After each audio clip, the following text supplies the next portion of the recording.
Hi, Daniel with DanielParsonsMinistry.com. Today is the 6th of June, and the Bible readings for today in the Old Testament, Ecclesiastes 1 through 3, and also Psalms 45. And the New Testament will be covering Ephesians 2. In the New King James Version of the Bible, it's Ecclesiastes chapter 1, the vanity of life. The words of the preacher, the son of David, king in Jerusalem. Vanity of vanities, says the preacher, vanity of vanities, all is vanity. What profit has a man from all his labor, in which he toils under the sun? One generation passes away, and another generation comes. But the earth abides forever. The sun also rises, and the sun goes down, and hastens to the place where it arose. The wind goes toward the south and turns around to the north. The wind whirls about continually and comes again on its circuit. All the rivers run into the sea. Yet the sea is not full to the place from which the rivers come. There they return again. All things are full of labor. Man cannot express it. The eye is not satisfied with seeing, nor the ear filled with hearing. That which has been is what will be. That which is done is what will be done. There is nothing new under the sun. Is there anything of which it may be said, see, this is new? It has already been in ancient times before us. There is no remembrance of former things, nor will there be any remembrance of things that are to come by those who will come after. The grief of wisdom.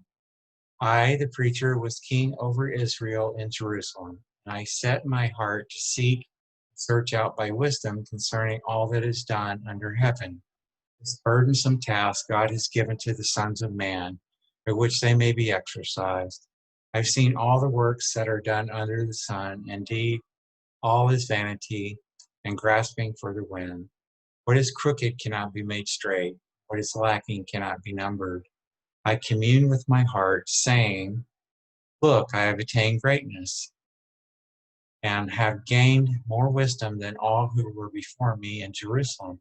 My heart has understood great wisdom and knowledge, and I set my heart to know wisdom and to know madness and folly. I perceive that this also is grasping for the wind. For in much wisdom is much grief, and he who increases knowledge increases sorrow. The vanity of pleasure. I said in my heart, come now, I will test you with mirth. Therefore, enjoy pleasure. Surely this also was vanity. I said of laughter, madness, and of mirth, what does it accomplish? I searched in my heart how to gratify my flesh with wine, while guiding my heart with wisdom, and how to lay hold on folly, till I might see what was good for the sons of men to do under heaven all the days of their lives. I made my works great. I built myself houses and planted myself vineyards. I made myself gardens and orchards, and I planted all kinds of fruit trees in them.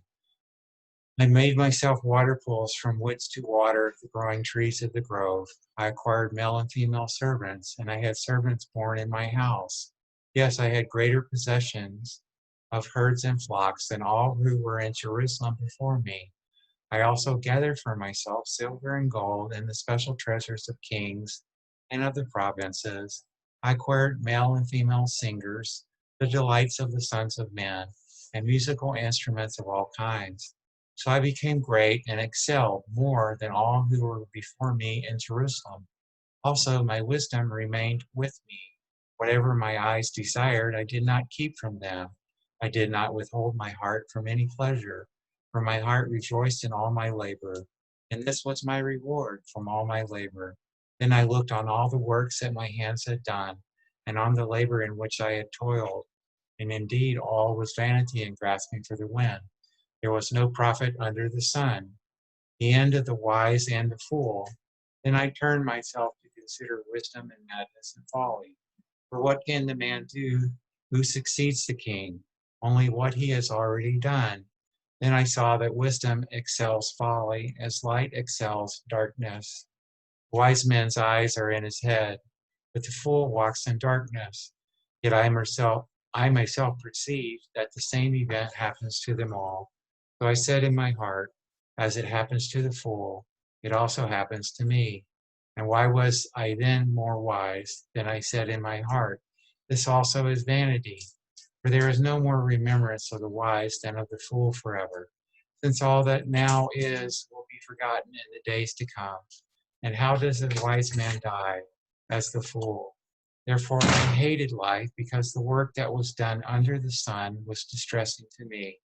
For all this vanity and grasping for the wind. Then I hated all my labor in which I had toiled under the sun, because I must leave it to the man who will come after me. And who knows whether he will be wise or a fool? Yet he will rule over all my labor in which I toiled, and in which I have shown myself wise under the sun. This also is vanity. Therefore I turned my heart and despaired of all the labor in which I had toiled under the sun. For there is a man whose labor is with wisdom, knowledge, and skill, yet he must leave his heritage to a man who has not labored for it. This also is vanity and a great evil. For what has man for all his labor and for the striving of his heart, with which he has toiled under the sun? For all his days are sorrowful, and his work burdensome. Even in the night his heart takes no rest. This also is vanity. Nothing is better for a man than that he should eat and drink, and that his soul should enjoy good in his labor. This also I saw was from the hand of God. For who can eat or who can have enjoyment more than I? For God gives wisdom and knowledge and joy to a man who is good in his sight. But to the sinner he gives the work of gathering and collecting, and that he may give to him who is good before God. This also is vanity and grasping for the wind. Ecclesiastes chapter 3. Everything has its time. To everything there is a season, a time for every purpose under heaven. A time to be born, and a time to die, a time to plant, and a time to pluck what is planted, and a time to kill, and a time to heal, a time to break down, and a time to build up, a time to weep, and a time to laugh, a time to mourn, and a time to dance, a time to cast away stones, a time to gather stones, time to embrace and a time to refrain from embracing, time to gain and a time to lose, a time to keep and a time to throw away, a time to tear and a time to sow, a time to keep silence and a time to speak, a time to love and a time to hate, a time of war and a time of peace. The God given task. What profit has the worker from that in which he labors? I have seen the God given task with which the sons of men are to be occupied. He has made everything beautiful in his time. Also, he has put eternity in their hearts, except that no one can find out the work that God does from beginning to end. I know that nothing is better for them than to rejoice and to do good in their lives, and also that every man should eat and drink and enjoy the good of all his labor. It is the gift of God. I know that whatever God does, it shall be forever. Nothing can be added to it, and nothing taken from it. God does it, that men should fear before him. That which is has already been, what is to be has already been, and God requires an account of what is past. Injustice seems to prevail. Moreover, I saw under the sun at in the place of judgment, wickedness was there, and in the place of righteousness, iniquity was there. I said in my heart, God shall judge the righteous and the wicked. For there is a time there for every purpose and for every work. I said in my heart concerning the condition of the sons of men, God tests them that they may see that they themselves are like animals. For what happens to the sons of men also happens to animals. One thing befalls them as one dies, so dies the other. Surely they all have one breath. Man has no advantage over animals, for all is vanity. All go to one place, all are from the dust, and all return to dust. Who knows the spirit of the sons of men, which goes upward, and the spirit of the animal, which goes down to the earth? So I perceive that nothing is better than that a man should rejoice in his own works, for that is his heritage. For who can bring him to see what will happen after him? So now we're going to turn to Psalms chapter 45.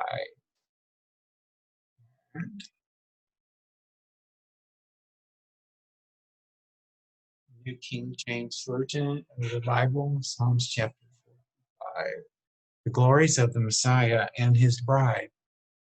To the chief musician set to the lilies, a contemplation of the sons of Korah, a song of love. My heart is overflowing with a good theme. I recite my composition concerning the king. My tongue is the pen of a ready writer. You are fairer than the sons of men. Grace is poured upon your lips. Therefore, God has blessed you forever. Gird your sword upon your thigh, O mighty one, with your glory and your majesty. And in your majesty ride prosperously because of truth, humility, and righteousness. And your right hand shall teach you awesome things. Your arrows are sharp in the heart of the king's enemies. The people fall under you. Your throne, O God, is forever and ever. A scepter of righteousness is the scepter of your kingdom. You love righteousness and hate wickedness. Therefore, God, your God, has anointed you with the oil of gladness more than your companions. All your garments are scented with myrrh and aloes and cassia out of the ivory palaces by which they have made you glad. King's daughters are among your honorable women. At your right hand stands a queen in gold from Ophir. Listen, O daughter, consider and incline your ear. Forget your own people also and your father's house. So the king will greatly desire your beauty. Because he is your Lord, worship him. And the daughter of Tyre will come with a gift. The rich among the people will seek your favor. The royal daughter is all glorious within the palace. Her clothing is woven with gold. She shall be brought to the king in robes of many colors. The virgins, her companions, who follow her, shall be brought to you. With gladness and rejoicing they shall be brought. They shall enter the king's palace. Instead of your fathers shall be your sons, whom you shall make princes in all the earth. I will make your name to be remembered in all generations. Therefore the people shall praise you forever and ever. So now we're going to turn to the daily New Testament reading, which today is going to cover Ephesians chapter 2.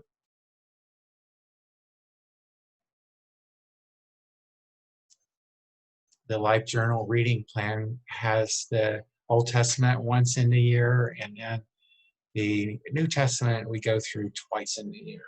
So the Bible says, by grace through faith, and you he made alive, who were dead in trespasses and sins, in which you once walked according to the course of this world, according to the prince of the power of the air, the spirit who now works in the sons of disobedience, among whom also we all once conducted ourselves in the lust of our flesh, fulfilling the desires of the flesh and of the mind, and were by nature children of wrath, just as the others. But God, who is rich in mercy, because of his great love with which he loved us, even when we were dead in trespasses, made us alive together with Christ. By grace you have been saved, and raised us up together, and made us sit together in the heavenly places in Christ Jesus, that in the ages to come he might show the exceeding riches of his grace and his kindness toward us in Christ Jesus. For by grace you have been saved through faith, and that not of yourselves. It is the gift of God, not of works, lest anyone should boast. For we are his workmanship, created in Christ Jesus for good works, which God prepared beforehand that we should walk in them, brought near by his blood. Therefore remember that you, once Gentiles in the flesh, who are called uncircumcision by what is called the circumcision, made in the flesh by hands, that at that time you were without Christ, being aliens from the commonwealth of Israel, and strangers from the covenants of promise, having no hope and without God in the world. But now in Christ Jesus, you who once were far off have been brought near by the blood of Christ. Christ our peace, for he himself is our peace, who has made both one and has broken down the middle wall of separation, having abolished in his flesh the enmity, that is, the law of commandments contained in ordinances, so as to create in himself one new man from the two, thus making peace, and that he might reconcile them both to God and in one body through the cross, thereby putting to death the enmity. And he came and preached peace to you who were far off and to those who were near, for through him we both have access by one Spirit to the Father. Christ our cornerstone. Now therefore, you are no longer strangers and foreigners, but fellow citizens with the saints and members of the household of God, having been built on the foundation of the apostles and prophets, Jesus Christ himself being the chief cornerstone, in whom the whole building being fitted together grows into a holy temple in the Lord, in whom you also are being built together for a dwelling place of God in the Spirit. So that concludes the reading for the 6th of June. And you can find hundreds of spiritual messages on my blog, danielparsonsministry.com. You can also find really healthy recipes by my wife, Patricia, and me. There's hundreds of those. So you can also subscribe to my YouTube channel, please. Daniel Parsons Ministry. Just search on YouTube and you'll find it. Thank you for now. Bye, and we'll see you on the next video.